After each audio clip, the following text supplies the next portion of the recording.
Good morning students. आज हम लोग इस वीडियो में क्लास 4 के हिंदी का पहला चैप्टर पढ़ेंगे जिसका नाम है बिना कहे ही। तो आइए चलिए देखते हैं इस कविता में हम लोग क्या क्या पढ़ेंगे और इसमें क्या जानेंगे। तो बच्चों, पहला पाठ है बिना कहे ही।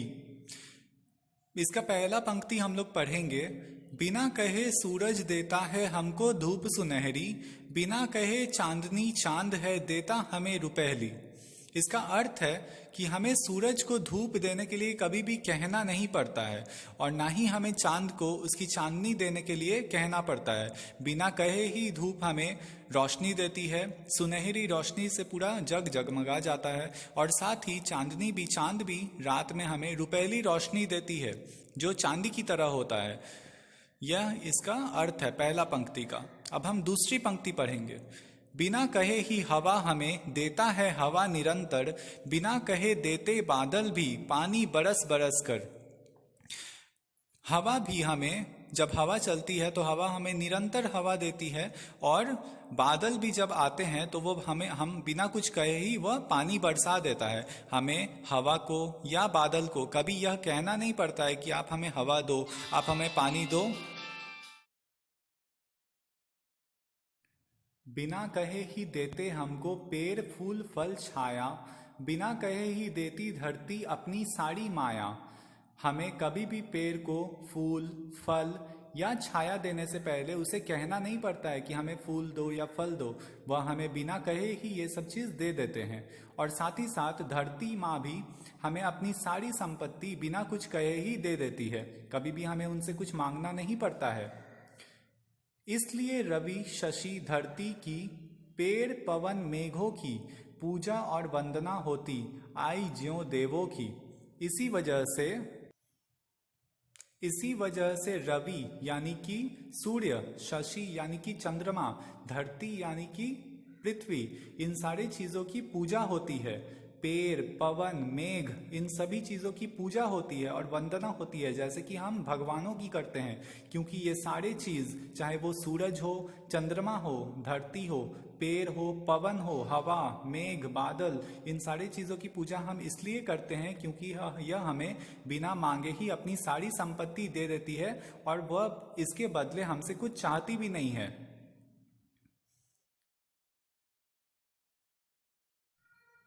अब आखिरी पंक्ति है। अन मांगे जो मांग दूसरों की पूरी करते हैं, उनके यश के गीत सुहाने सदा चला करते हैं। इसका अर्थ है कि जो व्यक्ति या जो भी चीज़ किसी दूसरे की मांगों को बिना मांगे ही पूरी करते हैं, उनके यश के गीत, उनका सुनाम हमेशा चलते रहता है। वह अमर होके हमेशा लोगों के जुबान पे रहते हैं और उनकी पूजा की जाती है हमेशा के लिए।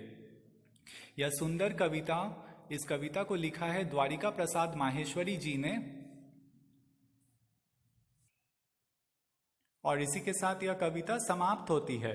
अब हम इस कविता से जुड़े कुछ अनमोल बोल के बारे में सीखेंगे और इससे क्या ज्ञान मिलता है वह भी जानेंगे। इस कविता का एक अनमोल बोल है यह कि फूल प्रकृति की उदारता का दान है, उसके सूंघने से हृदय पवित्र होता है, मेधा शक्ति बढ़ती है और मस्तिष्क प्रफुल्लित होता है। फूल पृथ्वी का एक बहुत बड़ा दान है, उदारता से दिया हुआ दान है। उसके सूंघने से ही किसी भी इंसान का हृदय मतलब दिल पवित्र हो जाता है, उसकी सोचने की क्षमता बढ़ती है और साथ ही साथ दिमाग भी शांत होता है। और हमने एक और चीज़ जाना इस कविता से, हमने जाना बिना कहे सभी की मदद करना चाहिए, अपनी धन संपत्ति को परोपकार में लगाना चाहिए। हमें कभी भी अपने धन संपत्ति को अपने तक नहीं रखना चाहिए, उसे दूसरे की सेवा में लगाना चाहिए ताकि दूसरा उससे मदद ले पाए। अब हम लोग इस कविता के कुछ कठिन शब्दों का अर्थ जानेंगे, जैसे कि सुनहरी।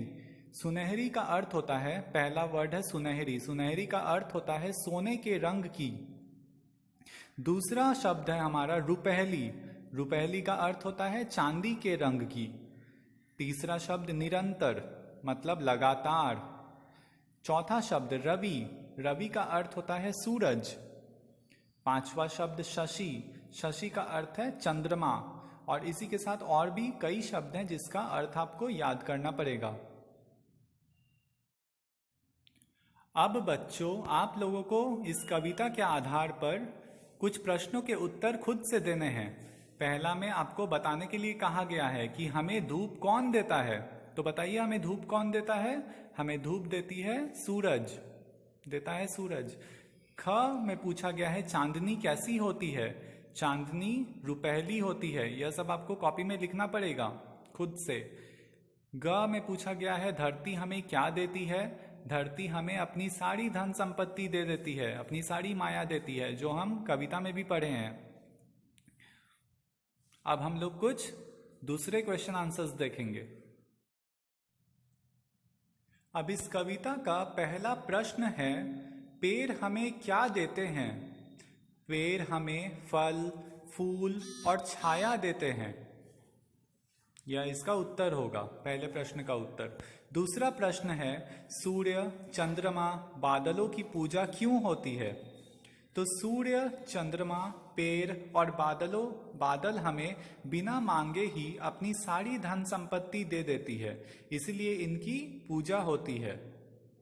अब एक आखिरी क्वेश्चन देखेंगे हम लोग। लास्ट क्वेश्चन, कैसे व्यक्तियों का हमेशा गुणगान होता है। इसका उत्तर होगा ऐसे व्यक्तियों का हमेशा गुणगान होता है जो बिना मांगे ही दूसरों की मदद करते हैं और अपनी धन संपत्ति दूसरों की जरूरतों को पूरा करने में लगाते हैं। यह इसका आंसर होगा। और इसी के साथ आपका सारा क्वेश्चन आंसर कंप्लीट होता है और यह चैप्टर भी कंप्लीट होता है। आप सारे क्वेश्चन आंसर को अपने कॉपी में लिखेंगे और इसके जो हार्ड वर्ड्स हैं, मतलब कठिन शब्द हैं, उसका स्पेलिंग याद करेंगे। Thank you.